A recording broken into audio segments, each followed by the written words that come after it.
G'day, we are here to discuss the claim for damages of Zimbabwean farmers regarding the SADC Tribunal decision. To my left, we have Ben Freeth. He is a former Zimbabwean farmer and a human rights activist, and also the spokesperson for the Mike Campbell Foundation. Then we have Wynand Hart. He's the coordinator of the Zimbabwean Farmers Forum, which is an AfriForum initiative. And then we have Willie Spies, the lawyer for the Zimbabwean farmers and also for AfriForum. Willie, would you please give us a bit of background regarding this claim? Yes, thank you. I think we are glad to be in a position to announce that we have just been able to issue a summons and also an application, accompanying an application to the High Court in Pretoria, which provides for the institution of a claim well in excess of 1.9 billion rand on behalf of 11 Zimbabwean farmers. This claim is being instituted in the name of the 11 farmers and also the companies that they represent. It's 25 plaintiffs altogether, and the gist of the claim is for the fact that South Africa was complicit, to put it that way, in the process of depriving SADEC citizens from their right to access an international court when their human rights are being infringed upon. So the actual unlawful act that we are challenging in this case, although it relates to the grabbing of farms in Zimbabwe, relates to the further deprivation of the right of people to access a court in order to enforce their rights. And this follows a judgment by the Constitutional Court that was handed down on the 11th of December last year, where the Constitutional Court actually found and determined in our favor that former President Jacob Zuma acted unlawfully and unconstitutionally when he took part in the process of SADC leaders to dissolve the SADC summit, or the SADC Tribunal. Now, Ben, you've been involved in this claim, the legal struggle for property rights in Zimbabwe, right from the start, basically. Can you tell us how this process started? Well, I was part of the Commercial Farmers Union, an official within the Commercial Farmers Union, representing farmers and trying to do what I could for commercial agriculture. And it was incredibly successful in Zimbabwe, commercial agriculture. We used to feed a lot of Africa and even Europe. And on the family farm, we used to send fruit even to the Far East and the Middle East as well. And it was an incredibly successful country. And then the year 2000 came along, and suddenly we had the land invasions, and all chaos was let loose, you know. And I've always had a very strong heart for justice. And as a Christian, I believe very strongly that God calls us to stand for justice, to seek justice in unjust situations. And I was seeing terrible things happening all around me, you know, people being killed, people being beaten up, people being abducted, workers' villages being burnt. It was chaos all around. And I realized that somehow we had to stand for justice. And by that stage, civil society started to collapse.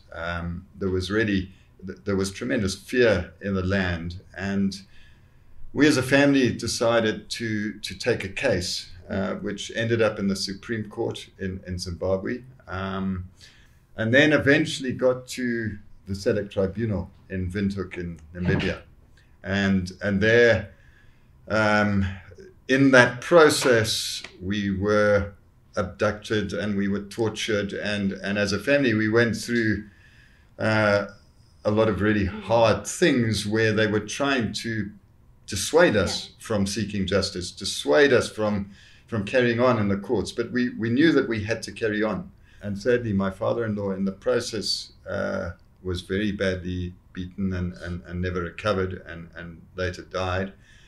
And we went through a lot of trauma as a family, but we carried on. And we got this amazing judgment finally in the SADEC Tribunal, which was a final and binding judgment on the 28th of November 2008. And it allowed us to stay on the farm. It allowed us and our workers to carry on operating on the farm, and it was such an amazing day. It was such euphoria that we'd got this judgment in an African court, and then of course Mugabe came out and said, we're not going to respect what the courts say. The rule of law totally collapsed, and for, well, I remember it was April 6th of April 2009. So by then we had got full crops in the ground, and we just had this invasion begin. And for the next 6 months, all hell was let loose on the farm, and gradually they stripped the farm of absolutely everything, and then they burnt our houses down and some of our workers' houses down, and the farm just lies in total ruins. But we know that we have got this final and binding judgment, that we will, in the fullness of time, have the rule of law reappear in the country, but we need to just carry on standing for it. And this is, one of the wonderful things today with AfriForum, with Vili, with this incredible team down here. We are able to continue this fight. We're able to issue this summons, and to say that taking away courts, as President Zuma did, was unconstitutional. It was irrational. It went against the rule of law. Everyone needs justice, whether they're black or white or old or young. We need justice if nations are to prosper. And so this is really about seeking justice for everyone. And so it's something that we're really excited about today, that this summons is being issued, and that the next step, great step, is being taken in this battle. I'd just like to say I think you and your family are incredibly brave for taking on this battle. So really well done. Thank you. Okay. Then Wynand, you're involved with the Zimbabwean Farmers Forum that was established by AfriForum. What does this entail? I think Ben has very eloquently described the process of the collapse of the rule of law in Zimbabwe. And the main goal of the Zimbabwe Farmers Forum is to restore justice, to restore property rights upon which to build the recovery of Zimbabwe. It's not about challenging a government. It's not about a political process. It's about an economic process of us, the farmers of Zimbabwe, becoming part of the solution in Zimbabwe by empowering us again to restoring our property rights through what was destroyed in the process that Ben has described here. We can now become effective players again in the future of Zimbabwe and establish the record that we had, or re-establish the record that we had as the #1 producers of farming products in the whole world. We were right on par on the top countries in the whole world. So it's a process of restoration and resolving conflict using the legal route, and avoiding the conflict on the ground where people's rights are completely destroyed through a deliberate process. So that is the main aim of the Zimbabwean Farmers Forum. Okay, so that Zimbabwe can become the breadbasket of the world again. Exactly. Great. Okay, Billy, how long will this process take with the next step forward?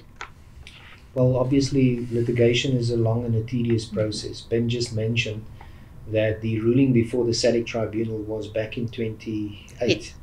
2008. Yes, it is. It's 11 years ago, and it's been 11 years so far of legal battles. Because after the November 2008 judgment, we became involved back at that stage, actually, to assist the Zimbabwean farmers. We applied to a South African court for the enforcement of that judgment in South Africa. Eventually, a few years afterwards, we were able to sell a Zimbabwean-owned property in Cape Town to recover some of the costs that were incurred as a part of the process. And then came the process of dissolving the SADEC Tribunal, which started off the process again. So the litigation has been going on for years, and our expectation is that it will carry on for a further number of years. So unfortunately, it takes long for justice to be pursued. In this regard, the two processes that we embarked upon, the one is the issuing of a summons that was just done. That summons is to be filed on the office of the State Attorney. Together with that, we also bring an application in terms of a specific piece of South African legislation that provides for the fact that if you want to institute a claim against the state, then you need to give the state notice within 6 months after the arising of the cause of action. Our position is that the cause of action arose when the Constitutional Court made its ruling on the 11th of December, or it was actually completed and confirmed back at that stage. So we gave notice of our intention to sue the government late in December last year, and then we delivered a further notice early January, middle January this year. But despite that, the State Attorney gave us an indication that they are not satisfied with that notice being given. They are challenging the notice, and their approach is that the notice is not valid. So we are bringing an application to ask the court to condone and to confirm that the notice was given in the correct manner. Our law provides that you can only issue summons if the court condoned the giving of the notice. So the two processes will run parallel. Okay. The condonation application will now follow its course. The State Attorney and the President will have an opportunity to oppose the application, which they will probably do. After that, the matter will be argued in a motion court. Our expectation is that it normally takes, because it's not an urgent application, it's an application that's brought in the normal course. It will take us probably to the end of the year or early next year for the condonation application to be heard. And then if we are successful, the actual process, the action of instituting damages claims will be dealt with by the courts. And that might take a further few years to complete. The important fact, though, is the fact that we have embarked upon this process. And hopefully this process could also serve as a mechanism assisting our clients, assisting AfriForum on the one hand, but also the Zimbabwean farmers on the other hand, to get some bargaining power in order to negotiate the possibility of settling these claims and to compensate farmers for the losses that they suffered. But on the other hand, to confirm the importance of the rule of law, to reinstate the SADEC Tribunal, to make sure that there is an international court within the region that can take a look at what governments are doing. We are a region, the entire Southern African region, which comprises about 14 different countries. It is critically important that those countries need to look at one another, and they need to ensure that the one, it's like brothers, we need to look after one another and make sure that we do the right thing and that we do protect human rights. And that's the idea of the SADEC Tribunal, is to entrench this culture of human rights within the subcontinent, which we severely need. Obviously, it is important to South Africa. We are in a political election heat-up season where issues such as, the politics of hate, to put it that way, is very prevalent. Yeah. And within this scenario of politics of hate, politics of expropriation without compensation, and the politics of taking property is so prevalent in our country, it's critically important that we need to get our ducks in a row in order to ensure that there are institutions and there are mechanisms for normal citizens who are affected by the abuse of power, that they do have recourse and that they are protected. And that is the process that we are following. Sounds quite complex. Ben, with regard to this explanation now, how has AfriForum's assistance in this case helped you? Well, ever since 2008, when we won that amazing final and binding judgment in the SADEC Tribunal, AfriForum has taken us under their wing, and we've been looked after by them and led forward with them to be able to carry on this fight for justice. And so it's been amazing, the goodwill that they have had to a bunch of Zimbabwean farmers who, you know, it's not your country, and yet you are prepared to stand in the gap for a bunch of people on the other side of the Limpopo who are in distress, and we appreciate that from the bottom of our hearts, because certainly without them, we've got no resources, we've got no abilities to carry on any longer. We're a ruined state at this stage in terms of our financial resources, and it costs a lot of money to keep this kind of show on the road, and particularly with the amazing advocates that we have got, you know, with Jeremy Gondit and Frank Pelser. They are in a league of their own, and it's just so wonderful to hear them stand up in court and make what does sound complicated actually sound very simple, and that's genius, you know, and to have that kind of genius working with us is something amazing. And so we really thank AfriForum for everything that they continue to do. I can add to that the interest that AfriForum has in the matter, as I see it, AfriForum being my client, is that it is critically important to AfriForum to ensure that the same mistakes that's been made in Zimbabwe are not repeated in South Africa. We have such a wealth of lessons to learn from the Zimbabwean experience. And by assisting the Zimbabwean farmers, we are actually also contributing to establish a discipline of law that could eventually assist us in South Africa to ensure that the same mistakes are not made here. So obviously we do that, and we do that for a reason, because what happened across our borders could happen here if we are not well prepared and if we do not take appropriate action. And that's why this kind of litigation is so important. No, I agree. Wynand, how can Zimbabwean farmers contact you to get involved with the Zimbabwean Farmers Forum? Okay, the Zimbabwe Farmers Forum sends out a monthly newsletter. On the monthly newsletter, there's a opportunity there to contact, to comment, to get involved in a process. But what we recommend farmers to do is just to respond to the newsletter with their current details, and also there's an opportunity on there to forward that newsletter to people that might not get that newsletter, so that those people in turn can respond, and that is then collected and centralized in the database here, which then the farmers have an opportunity to be updated on what the next process is, what the next plan of action is, how they can get involved, what they need to do, and because as you were commenting just now, it's quite a complicated process, so people need to be very well informed to make an informed decision. And the main aim of the process that we are busy with now is determination of quantum. So that is very important in any claim.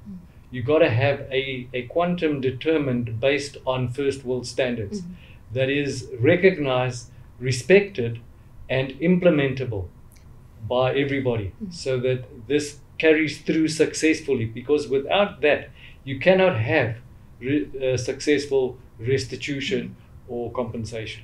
It depends on doing the job correctly. And that is why we have chosen this route, and that is why I believe it's the most successful route that is going to lead us in the region and the region to recovery. Thank you for tuning in and watching this conversation. We'll keep you updated on this matter, and we thank our panel for their informed opinions, and we look forward to seeing the outcome of this matter. Thank you.